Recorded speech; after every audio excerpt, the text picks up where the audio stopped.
The sharp hiss of the suit pressurizing usually signaled safety, the sound of the world being locked out. But today, that mechanical exhale was drowned out by the thundering of my own pulse. Lena stood behind me in the prep room, her hands moving with practiced efficiency over the locking ring of my helmet. Standard buddy check, mandatory protocol.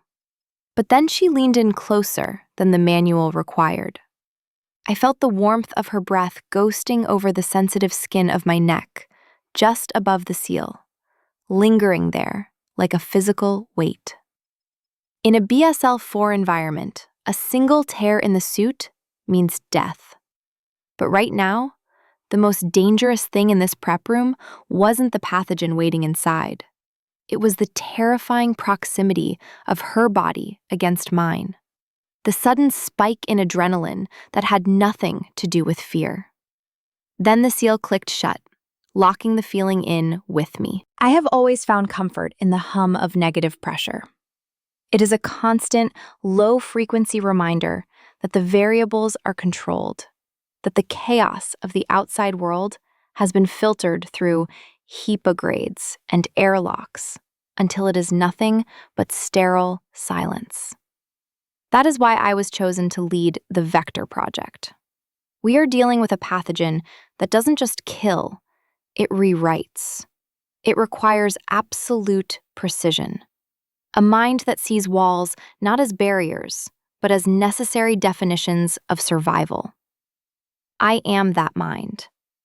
I am the containment field. But Lena is the spill. She moved through the lab not like a scientist following a grid, but like water finding a crack. Where I saw a rigid sequence of pipetting and incubation, she saw a rhythm. She didn't just walk, she flowed between the biosafety cabinets with a fluid, intuitive grace that terrified my rigid sensibilities. I watched her from my station, ostensibly monitoring the air filtration metrics, but really, I was cataloging the way her hair fell out of her scrub cap, the way her eyes crinkled above her mask when she found a result that amused her. She treated the deadly environment with a respect that bordered on intimacy, as if she could negotiate with the virus, rather than just contain it. For 2 years, I have categorized this obsession under personnel monitoring. It was a lie, of course. A lie I told myself every time I stayed late to calibrate equipment, just so I could be in the same room as her when the overhead lights dimmed to the night cycle. I wasn't monitoring for errors. I was memorizing the cadence of her breathing. I was tracking the way her hands, strong and capable inside the thick blue gloves, handled delicate vials with a reverence that made my own hands shake. I knew she took her coffee black, that she hummed unrecognizable tunes when the centrifuge spun, and that she always checked the pressure gauges twice. Not because the protocol said to, but because she didn't trust the digital readout. The break room was the only place we were allowed to be without the armor. It was a small, windowless box where the air was recycled and the coffee was bitter, but it was the only neutral ground we had. Yesterday, the silence there had been heavy, almost suffocating. We sat on opposite sides of the small white table, the distance between us measured in inches, but feeling like miles. I was reading a report on viral mutation rates. She was staring at her hands. The air between us felt thick, coiled tight with things we weren't saying. I wanted to tell her that her intuitive leaps scared me because they were usually right.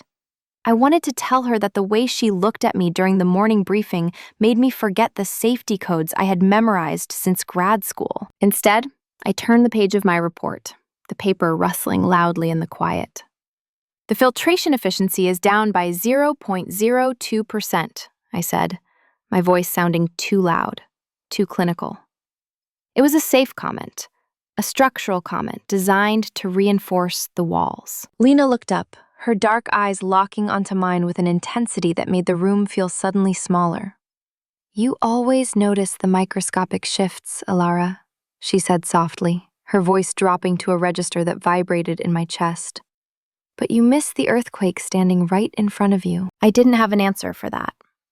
I didn't know how to calculate the structural integrity of a look like that. I retreated into my data, hiding behind the wall of numbers I had built to keep myself safe. I told myself it was better this way. But the universe has a way of testing your containment strategies. It waits until you are most vulnerable, until your defenses are calibrated for one threat. And then it introduces a new vector entirely. I was just finishing my coffee, watching the way her throat moved as she swallowed, when the red strobe light above the door began to pulse. No sound yet, just the silent, terrifying flash that meant the primary containment seal had been breached. The anomaly wasn't theoretical anymore. It required immediate manual intervention. And just like that, the safety of the break room evaporated. The transition from the suspended silence of the break room to the chaotic reality of a level 4 containment breach is a violent shift in physics. It is not a gradual acceleration. It is a collision. One moment, I was navigating the dangerous, undefined territory of Lena's gaze, and in the next, the klaxons were stripping away the intimacy, replacing it with the harsh, rhythmic blare of the facility's distress signal. My pulse, which had been hammering for personal reasons, synchronized instantly with the emergency tempo. The scientist in me took over, shoving the terrified woman who wanted to touch Lena Costa into a deep, locked drawer in the back of my mind.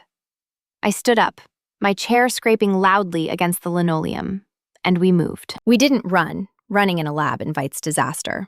But we moved with a terrifying, synchronized urgency, two bodies orbiting the same crisis point. We swept into the command center, a wall of monitors washing us in aggressive, blinking reds and cool, indifferent blues. The primary display showed the ventilation schematics for Zone C, the heart of the Vector project. The data was a mess of jagged lines and dropping pressure gradients. My eyes scanned the readouts, seeking the pattern, the logic, the variable I could isolate and control. Automatic failsafes are not engaging, I announced. My voice clipped, stripped of all emotion. I was typing before I even sat down, my fingers flying across the console, trying to force the digital overrides. The negative pressure in the incubation chamber is equalizing. If we lose the pressure differential, the pathogen isn't contained. It becomes an aerosolized ghost. It's not a software glitch, Alara. Lena was standing behind me, leaning over the console. Her presence was a heat source at my back, a distraction I couldn't afford but couldn't ignore. She wasn't looking at the code. She was looking at the mechanical schematics. Look at the flow rate on the intake valves. They're frozen. The actuators have jammed. You can rewrite the command code 1,000 times, but it won't unstick a physical gear. I stopped typing. She was right. The logic was sound, undeniable, and utterly terrifying. If the actuators are jammed, I said, staring at the screen where the red line of the pressure graph was inching toward the critical zero mark, then the remote reset is impossible. We have to go in, Lena said. It wasn't a question. It was a statement of fact, delivered with that maddeningly calm cadence she used when discussing lunch orders or lethal viral loads. No, I snapped, spinning my chair around to face her. Protocol for a mechanical failure of this magnitude is clear. We initiate the total seal of Zone C. We flood the room with decontamination foam and incinerate the samples. We do not enter a destabilized environment. If you incinerate Zone C, you destroy 2 years of work, Lena countered, her voice dropping, becoming harder. She placed her hands on the arms of my chair, trapping me in the space between her and the console. It was an aggressive posture, one that forced me to look up at her, to see the fire in her eyes that had nothing to do with the alarms. We are on the verge of mapping the protein shell, Alara. We are days away. You want to burn it all down because you're afraid of a manual reset? I am afraid of dying, Lena. I am afraid of a breach that compromises the entire facility. I pushed back, the professional friction sparking into something hotter. This isn't an intuitive leap. This is a safety violation. The room is unstable. We don't know if the jam is the only failure. I trust the suit, she said, her gaze holding mine, unflinching. And I trust you. We go in, we crank the valve manually, we reset the pressure, and we get out. It's a 20-minute operation. We are a binary system, remember? You watch the metrics, I turn the wrench. We balance the equation. Safety is not a negotiation, I whispered, though my resolve was already fracturing. If we didn't act in 10 minutes, the choice would be made for us. The automated containment would trigger the incineration sequence. 2 years of my life. 2 years of our life, burned to ash because I was too rigid to bend. I looked back at Lena. She wasn't asking me to be reckless. She was asking me to be brave.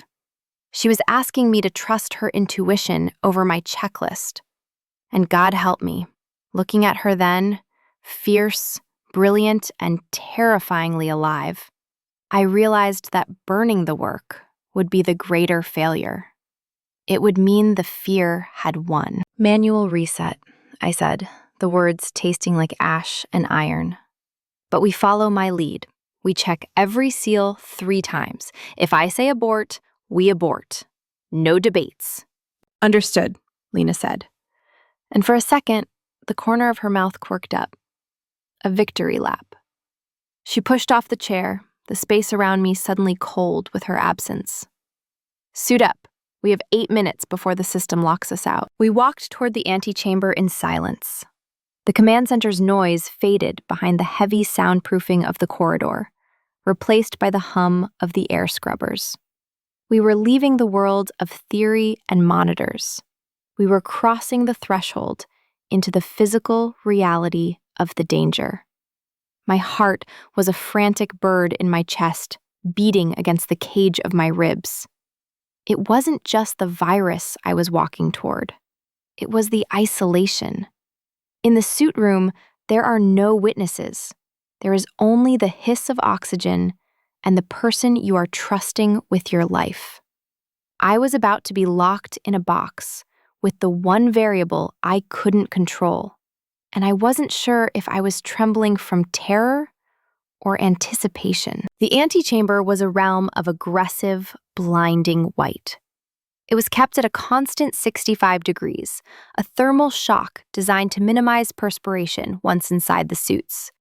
But today, the chill felt like a physical rebuke. We moved into the space, the heavy steel door sealing behind us with a magnetic thud that severed us from the command center. Here, the panic of the flashing red lights was replaced by a clinical, terrifying stillness. We stripped off our lab coats, the fabric rustling in the silence, leaving them on the hooks like shed skins. We were down to our scrubs now, the thin cotton offering no defense against the cold or the proximity. There is a rhythm to donning a biosafety level 4 positive pressure suit. It is a liturgy of survival I have performed 1,000 times. You check the integrity of the polymer. You inspect the zippers. You verify the air hose connections. Usually, this process is meditative, a way to center the mind before entering the hot zone. Today, it felt like armoring up for a war I wasn't sure I could win. I pulled the heavy yellow Chemturian suit from its rack, the material stiff and unyielding. It smelled of ozone and sterilized rubber, the scent of a world where human biology is an unwelcome guest. I stepped into the legs of the suit, my movements jerky, lacking their usual fluidity. Across the narrow bench, Lena was pulling on her own gear. I tried not to look, but my peripheral vision betrayed me. I saw the flex of her back muscles as she reached for her airline. I saw the focused set of her jaw, the way she tied her hair back with a quick, decisive snap of an elastic band. She wasn't trembling. If anything, the crisis had sharpened her. She looked like a predator adapting to a new environment, while I felt like a specimen waiting to be pinned. We zipped up the inner layers, the sound loud and harsh in the small room. Then came the moment I had been dreading since we left the control room. The buddy check. It is the most critical part of the protocol. You cannot check your own posterior seals. You cannot verify the integrity of your own air supply valve. You have to surrender your safety to your partner. You have to let them touch you. "Turn around, Alara," Lena said. Her voice was flat, professional, but it echoed strangely in the tiled room. I obeyed, turning my back to her. I stood rigid, staring at the white wall, my hands clenched in the bulky gloves. I felt her hands on my shoulders, heavy and grounding. She checked the zipper running down my spine, her fingers tracing the track with a deliberate slowness that made the hair on my arms stand up. She tugged at the material, testing the tension. It was a standard stress test, a necessary protocol, but my body interpreted it as a caress. Then she moved to the helmet locking ring. This was the point of failure, the seam where the suit met the world. She snapped the locking ring into place, the sound like a gunshot in the quiet room. She stepped back, leaving me cold and exposed despite the layers of plastic. I turned to face her, my face burning. She was already reaching for her helmet, her expression unreadable, a mask of professional detachment. We pulled the clear, spherical domes over our heads. The world muffled instantly. The ambient hum of the room was cut off, replaced by the sound of my own ragged breathing, amplified in the small space. Then the air hoses were connected. The suit inflated with a sudden hiss, the positive pressure grabbing me in a tight, pneumatic hug. I was sealed in. I was safe. I was isolated. Then the comms clicked on. "Radio check. Do you read me, Alara?" Her voice was no longer in the room. It was inside my head. The bone conduction headset fed her words directly into my auditory nerve, bypassing the air, bypassing distance. It was an intimacy more profound than touch. I could hear the wet click of her tongue, the intake of her breath, the calm, steady rhythm of her existence. It was as if she had climbed inside the suit with me. I glanced at the biometric monitor on the wall, the one that tracked our vitals for the safety officer's record. My heart rate was flashing red, 110 beats per minute. A panic response. Or something else.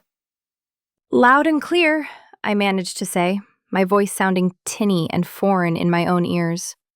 I tried to force my heart to slow down, to bring the numbers back into the green, to hide the evidence of what her proximity did to me. "Your heart rate is high," Lena's voice cracked in my ear, smooth and knowing. "Are you compromised?" "Just the adrenaline," I lied, staring at her through the curved glass of my helmet. "Let's get this done." She nodded, her helmet dipping. We turned toward the heavy airlock door that separated us from the hot zone. I hit the cycle button. The warning lights spun, casting jagged yellow shadows across her suit. The door hissed open, revealing the dark, pressurized throat of the lab. We stepped through together, the heavy steel slamming shut behind us, sealing us in the silence where only our breathing and the truth could be heard. The hot zone does not look like a laboratory. It looks like the inside of a fever dream. The lighting in Zone C is entirely sodium vapor yellow, a monochromatic haze designed to enhance visual contrast for spills, but in practice, it strips the world of depth and comfort. It turns skin into parchment and steel into gold. The air filtration system here doesn't hum, it roars, a constant industrial drone of massive turbines cycling the atmosphere 60 times an hour. It is a deafening, mechanical hurricane that vibrates through the soles of your boots. Yet inside the helmet, the silence is absolute, broken only by the wet, rhythmic sound of Lena's breathing in my ear. We moved through the aisles of incubators, our yellow suits glowing sickly in the light. The coiled yellow air hoses, our umbilicals, dropped from the ceiling tracks, trailing behind us like synthetic tails.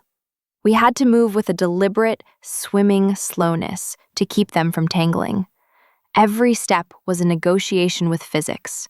The positive pressure of the suit fights you, pushing back against every bend of the knee and flex of the elbow. You are fighting your own atmosphere just to walk. Pressure gauge on the main intake is redlining, Lena said, her voice calm, cutting through the static in my head. We have 3 minutes before the seals blow. I see it, I replied, my eyes glued to the manual override wheel located behind the main centrifuge array. It was a massive iron valve, painted emergency red, a relic of mechanical engineering in a digital world. It was the only thing that could bypass the jammed actuators. We reached the valve.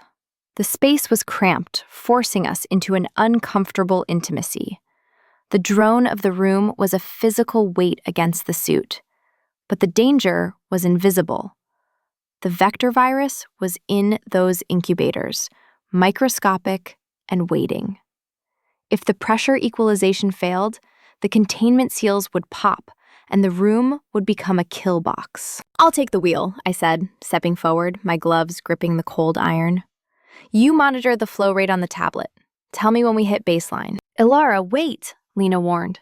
Don't force it. The metal is cold. It'll be brittle. We don't have time for finesse, I snapped, adrenaline making me reckless. I planted my feet and heaved. The wheel didn't budge.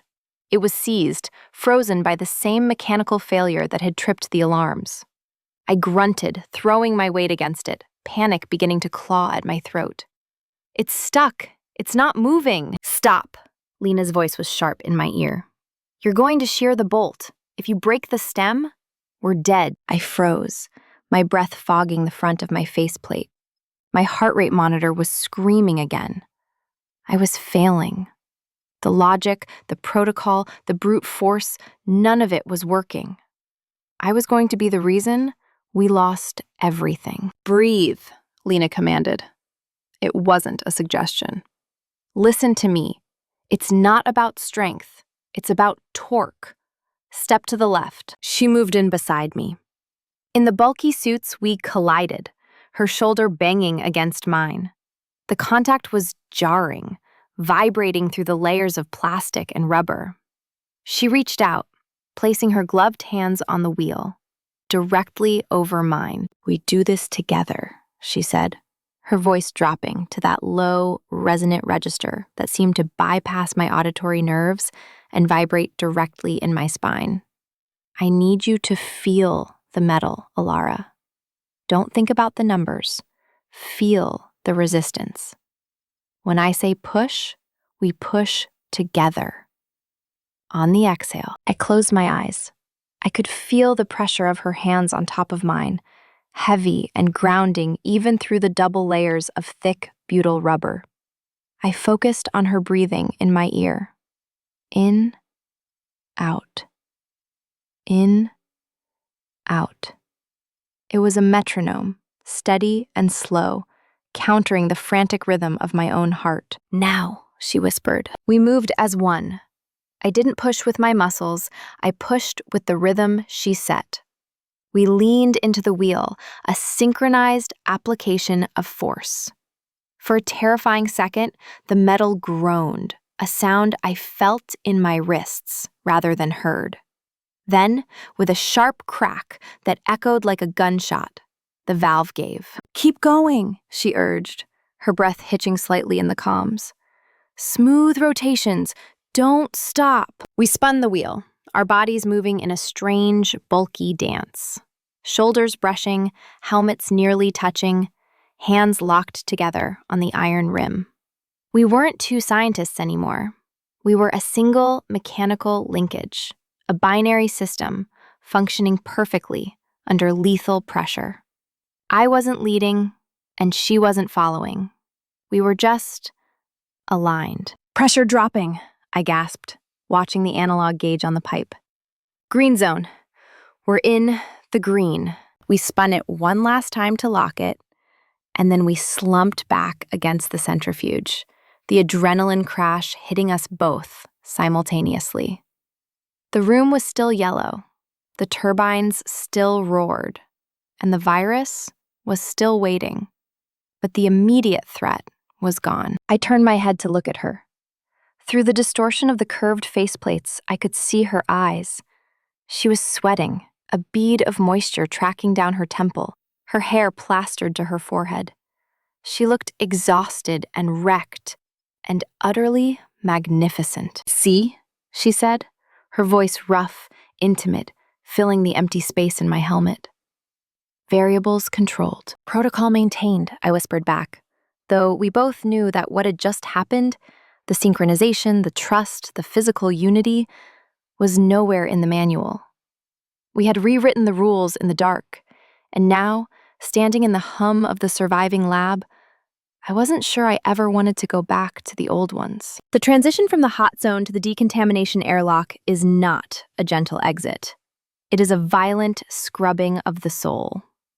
We stepped into the narrow, stainless steel chamber, the heavy door sealing behind us with a finality that severed the connection to the virus. But the threat still clung to the surface of our suits. I hit the activation stud, and the world dissolved into noise and water. The chemical shower is a 7-minute purgatory of high-pressure jets and caustic disinfectant. It doesn't rain. It hammers. The deluge slammed against the yellow chemturian material, a deafening roar that drowned out the hum of the ventilation and even the intimate sound of Lena's breathing in my ear. The comms cut out, overwhelmed by the acoustic chaos, leaving me isolated in my helmet once again. But this time, the isolation felt different. It wasn't lonely. It was voyeuristic. We were separated by a thick pane of reinforced glass that divided the shower stall, a safety measure to ensure full coverage. But in that moment, it acted as a lens. I stood there, letting the chemicals batter my armor, and I watched her. Through the distortion of the streaming water and the curved polycarbonate of our faceplates, Lena was a blurred, impressionistic form of yellow and shadow. I watched the way she leaned her head back against the steel wall, her eyes closed, surrendering to the violence of the wash cycle. The water cascaded over her helmet, refracting the harsh overhead lights into jagged rainbows that danced across her chest. It was the only safe way to stare. Here, separated by glass and water and layers of polymer, I could catalog the exhaustion in the slump of her shoulders. I could trace the line of her body without the fear of being caught. The shower stripped away the dust of the lab, but it couldn't wash away the image of her hands over mine on that valve. The memory of that torque, that perfect, synchronized push, was burned into my muscle memory. I pressed my gloved hand against the wet glass, the vibration of the jets humming through my palm. On the other side, through the blur, I saw Lena's hand lift and rest on the glass in the exact same spot. We stood like that for minutes, palm to palm through the storm, anchored by the friction of our survival. Then the jets cut off. The sudden silence was jarring, ringing in my ears like a phantom alarm. The dryers kicked in, blasting warm, filtered air that stripped the moisture from the suits, leaving us dry and sterile. The light above the inner door turned from red to green. We were clean.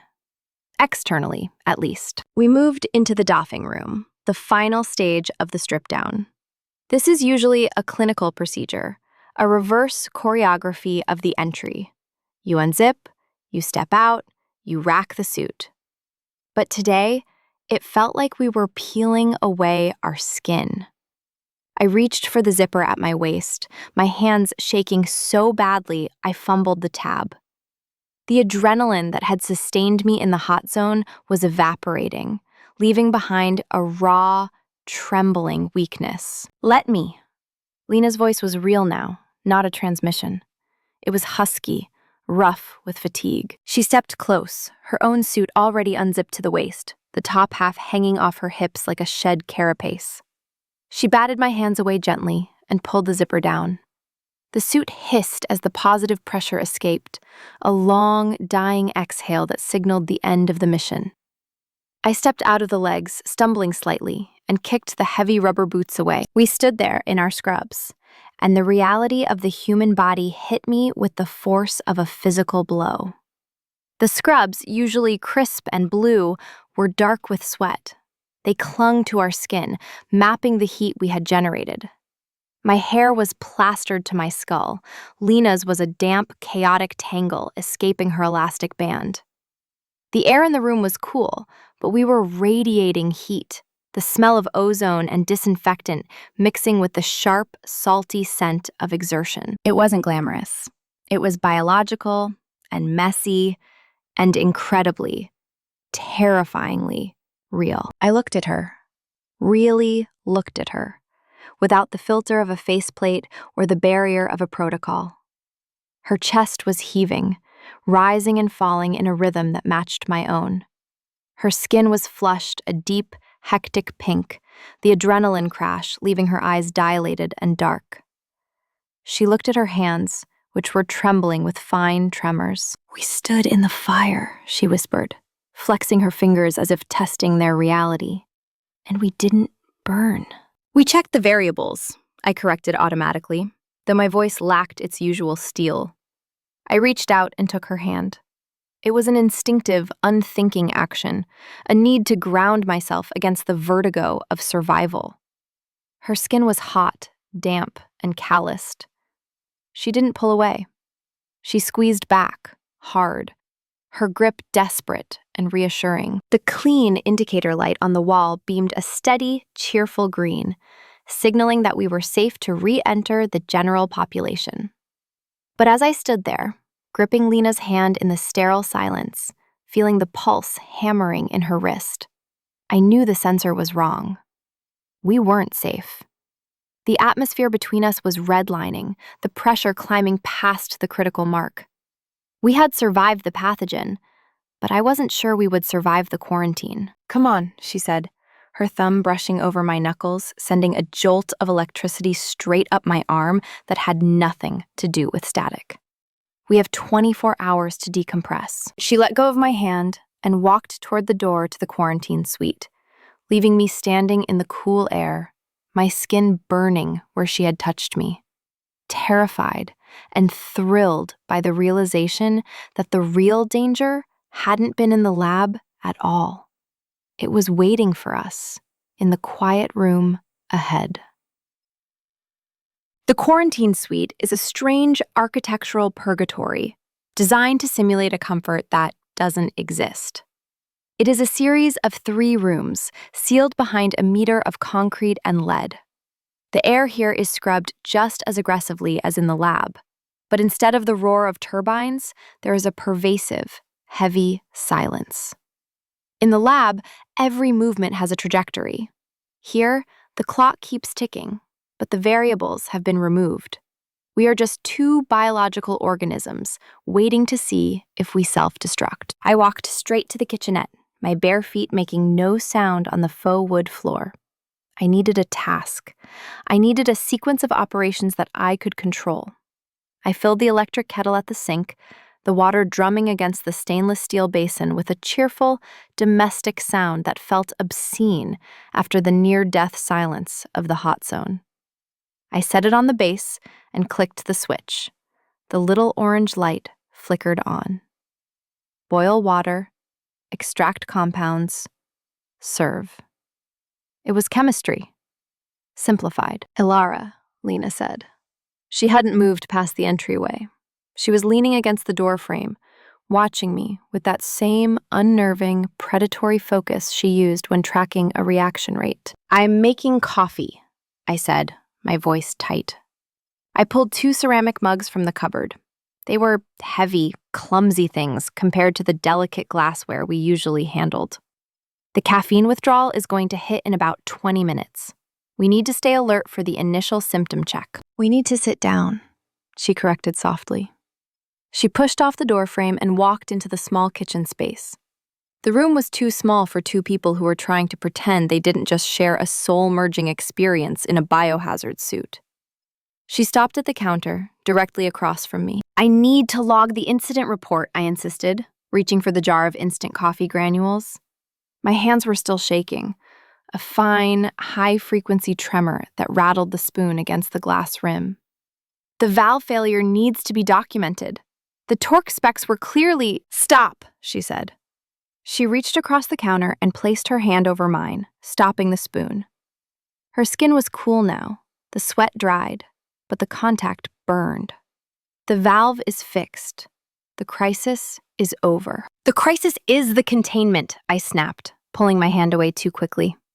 I poured the hot water, the steam rising between us like a nebula. "We are in a 24-hour hold, Lena. We have to monitor for fever, for respiratory distress, for heart rate spikes," she interrupted, her voice dropping to a low, smoky hum. I froze, the kettle suspended in midair. I slowly set it down. "What?" I saw the monitor, Alara. She wasn't looking at the coffee. She was looking at the hollow of my throat, right where her breath had lingered an hour ago. In the prep room, before the alarm really took hold, before we even opened the airlock. I gripped the edge of the counter, the laminate biting into my palms. It was a BSL-4 entry. Anticipatory stress is a standard physiological response. My cortisol levels were elevating in preparation for the— "Your baseline is 65, she recited, quoting my medical file with a casual, terrifying accuracy. "You hit 110 when I touched your neck seal. That wasn't fear of the virus. The silence that followed was heavier than the lead walls." The kettle clicked off, the water settling into a quiet boil. I stared at the dark liquid in the mugs, watching the granules dissolve, wishing I could dissolve with them. She had data. She had empirical evidence of the thing I had spent 2 years trying to hide behind clipboards and safety protocols. "You're misinterpreting the data set," I lied. But it was a weak defense, a paper shield against a flamethrower. "Am I?" She picked up her mug, blowing the steam away gently. "Because from where I was standing, it felt like you were holding your breath. It felt like you were waiting for me to cross the line." I didn't answer. I couldn't. The professional debrief I had planned, the safe, structured conversation about mechanics and fluid dynamics, had disintegrated. We were left with the raw, uncomfortable truth of our proximity. The kitchen felt suddenly suffocating, the air charged with the same static that had filled the suit. "Coffee," I murmured, sliding her mug across the counter. It was a peace offering, a distraction. She took it, her fingers brushing mine again, deliberate and slow. "Let's sit," she said, nodding toward the small beige sofa in the living area. "Protocol says we need to rest." I followed her, leaving the safety of the counter behind. The sofa was low and soft, a stark contrast to the rigid stools of the lab. It was a piece of furniture designed for relaxation, for intimacy, for letting your guard down. It was the only soft surface in our hard, metallic world. And as we walked toward it, I realized with a sinking feeling that it was the yield point. It was the place where the structure I had built was going to collapse. The beige sofa was a trap disguised as furniture. In the vast open expanse of the lab, we could maintain a safe, calculated distance, a buffer zone of sterile air and stainless steel workstations. But here, in the compact efficiency of the quarantine suite, the geometry worked against me. The couch was narrow, designed for a single person to sprawl, or 2 people to sit in uncomfortable, rigid proximity. We sat. I perched on the far edge, my spine stiff, clutching my coffee mug like a talisman against the encroaching chaos. Lena, of course, did not perch. She occupied the space with the same fluid confidence she displayed in the hot zone. She tucked one leg beneath her, turning her body toward me, her arm resting along the back of the sofa. The posture was open, inviting, and terrifyingly casual. Her knee, clad in the soft, worn fabric of her scrubs, brushed against my thigh. It was a microscopic contact, a friction of millimeters, but my nervous system registered it as a seismic event. I flinched, instinctively pulling my leg back to reestablish the perimeter. "You're doing it again," Lena said, her voice low, vibrating through the quiet room. She took a sip of her coffee, her eyes watching me over the rim, dark and unreadable. "I am respecting personal space protocols," I said, staring resolutely at the steam rising from my cup. "You're calculating," she corrected gently. "You're running a continuous risk assessment on sitting next to me." "I prefer defined boundaries," I said, my voice tighter than I intended. "Structure prevents errors. You know this.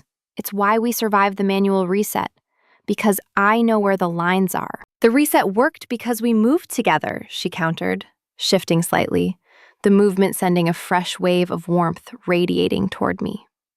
"Not because we stayed in our boxes." "Why are you so terrified of the variables, Alara? You treat anything unquantifiable like a pathogen. You treat feeling like it's a contamination event." I set my mug down on the small coffee table with a sharp click. The accusation hit a nerve, bypassing my logical defenses. "Because in our line of work, feelings get people killed," I snapped, finally turning to face her. "If I start guessing, if I start relying on vibes instead of data, I miss the tear in the suit. I miss the pressure drop. I build walls because walls keep the air breathable, Lena. I don't have the luxury of your fluidity." "Is that what you think this is?" She gestured between us, her hand moving through the charged air. "A safety hazard?" "It is a distraction," I admitted, the truth slipping out before I could censor it. "And distractions are dangerous." Lena laughed, a soft, dry sound that lacked humor. "You think you're the only one who's scared? You think I don't know the stakes?" She leaned forward, invading the demilitarized zone I had tried to establish. "I don't trust the protocol, Alara.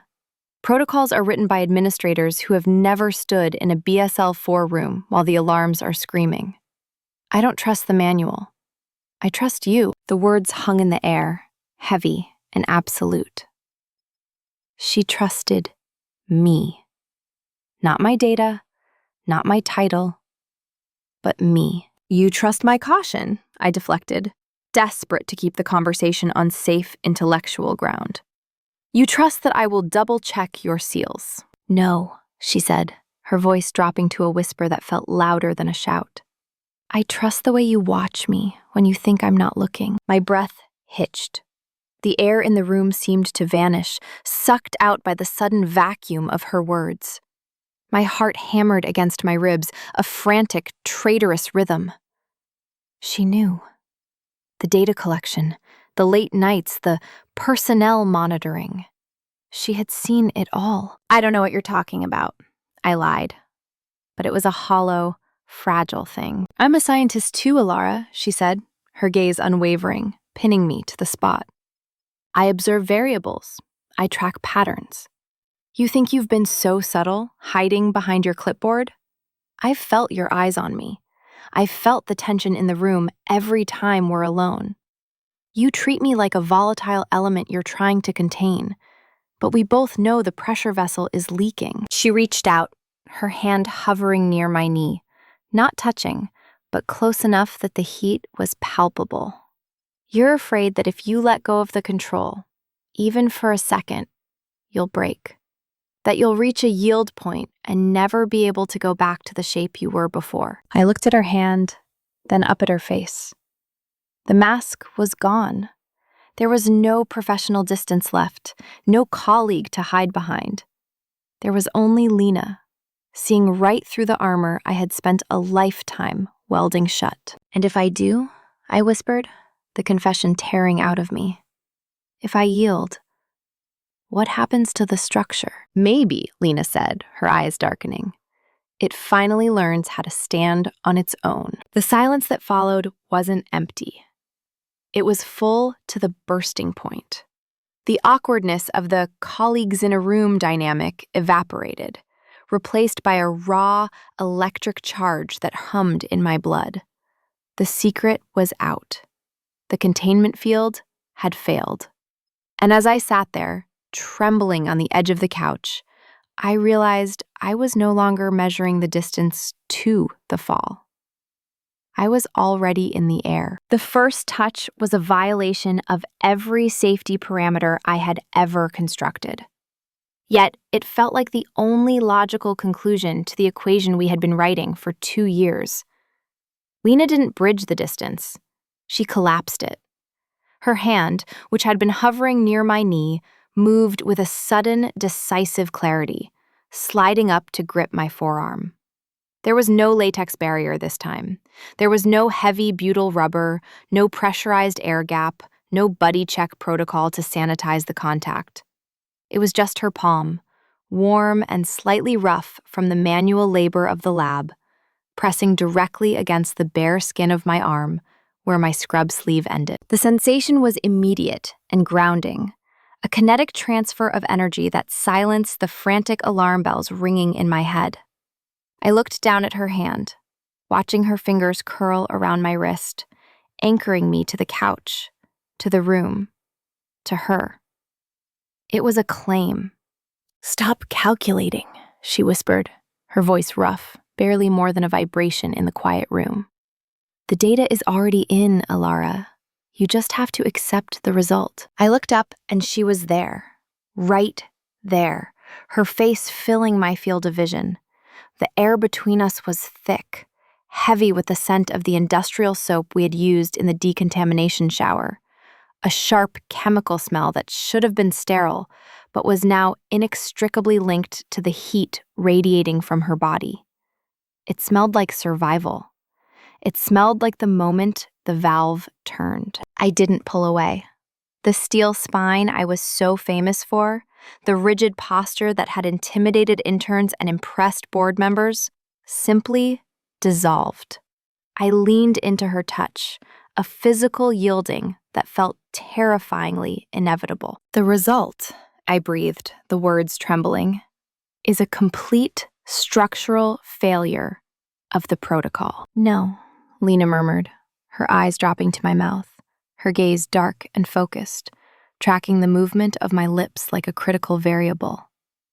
"It's a strategic merger." She moved then, not with the frantic energy of the crisis, but with the slow, deliberate confidence of a scientist who knows exactly what the reaction will be. She leaned forward, tilting her head, and the remaining inches between us vanished. Her lips brushed mine, a soft, tentative graze that sent a shockwave through my entire nervous system. It wasn't a collision. It was a question. It was a hypothesis being tested in real time.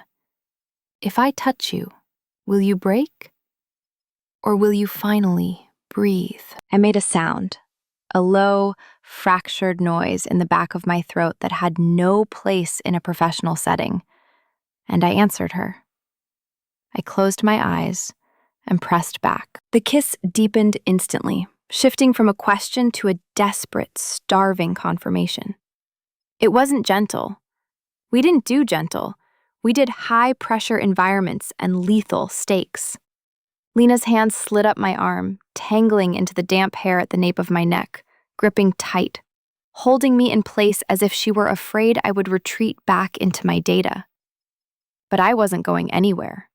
My hands, usually so steady when handling volatile compounds, were shaking as they found purchase on her waist, gripping the fabric of her scrubs, pulling her closer until there was no space left for the air to circulate. I felt the solid, biological reality of her against me, the rise and fall of her chest, the hard line of her collarbone, the frantic hammering of her heart that matched my own. It was data, yes, but it was data I could feel. It was the warmth of her breath on my cheek, no longer ghosting over a neck seal, but hot and wet against my skin. It was the taste of coffee and adrenaline and something distinctly Lena. She shifted, swinging her leg over mine so she was straddling my lap, the movement fluid and efficient. The shift in weight pressed me back against the cushions, pinning me under the gravity of her desire. It was a position that should have made me feel trapped. I was the containment specialist, after all. I controlled the perimeter. But instead, I felt a soaring, dizzying sense of release. The walls I had built weren't keeping me safe.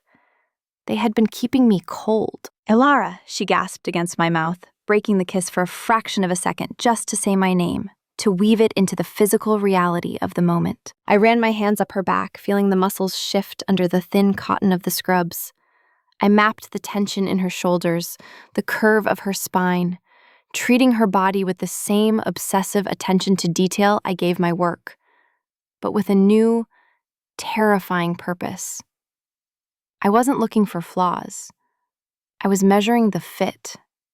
I was realizing that the friction we had generated for years wasn't interference. It was heat. It was the necessary energy required to fuse two distinct elements into something stronger. She pulled back slightly, her forehead resting against mine, our breaths mingling in the small space.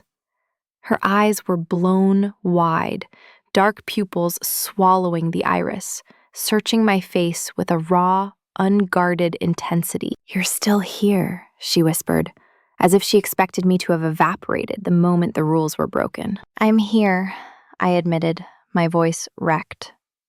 I traced the line of her jaw with my thumb, marveling at the pulse jumping beneath the skin. "I'm not observing anymore, Lena. I'm in the experiment." "Good," she said, and then she kissed me again, harder this time, with a possessive, sultry weight that promised she intended to explore every variable, every reaction, and every inch of the distance we had finally, successfully closed. The storm outside, the flashing lights, the jammed valve, the terrifying pathogen, felt a million miles away. The only crisis that mattered was right here, in the beautiful, chaotic, unquantifiable heat of the quarantine couch. Morning light in a quarantine suite is an artificial construct.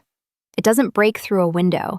It ramps up on a dimmer switch, a gradual, programmed sunrise designed to regulate circadian rhythms in the absence of the sun. I woke to this clinical, increasing brightness, my internal clock alerting me that it was 0600 hours.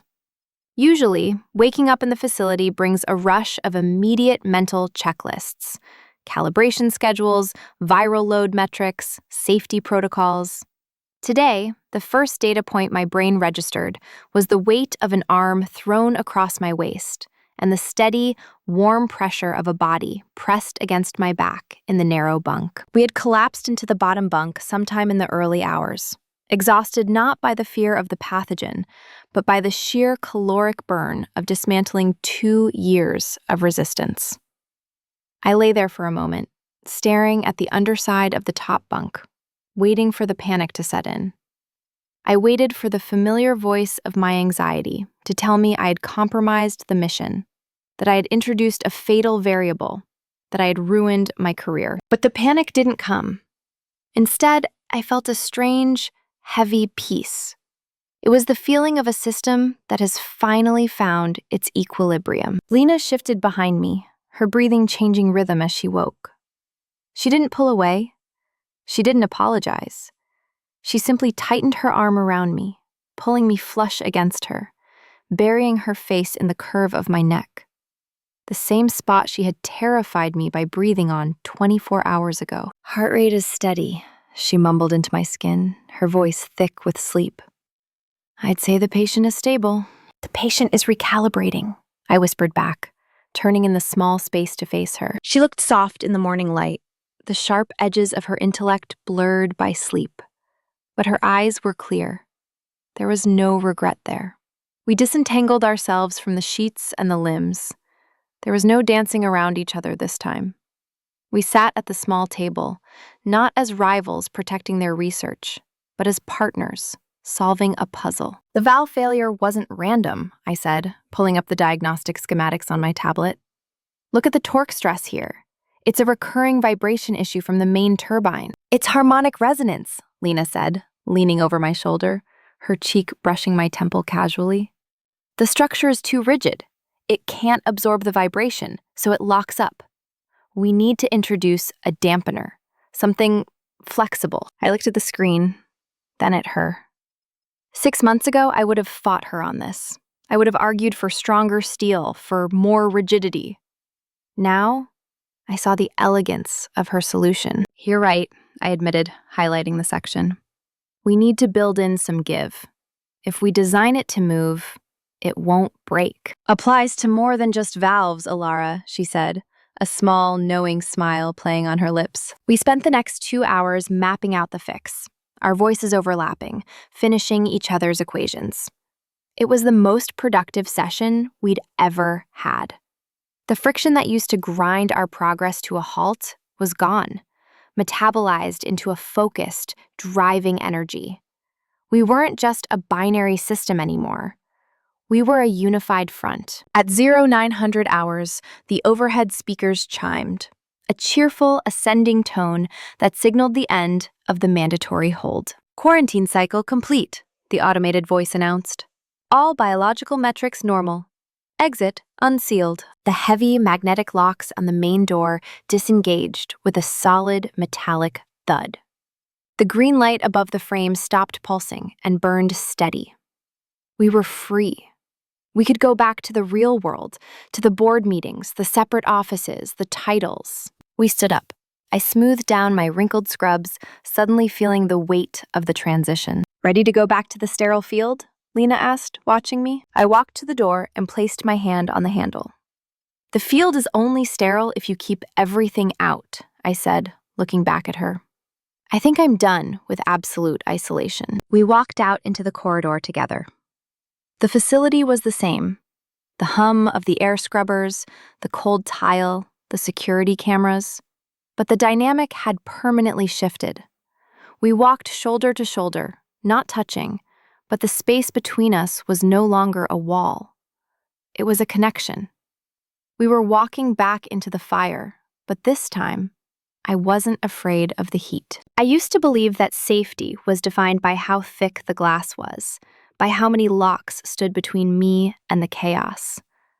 I was wrong. Safety isn't about the walls you build to keep the world out.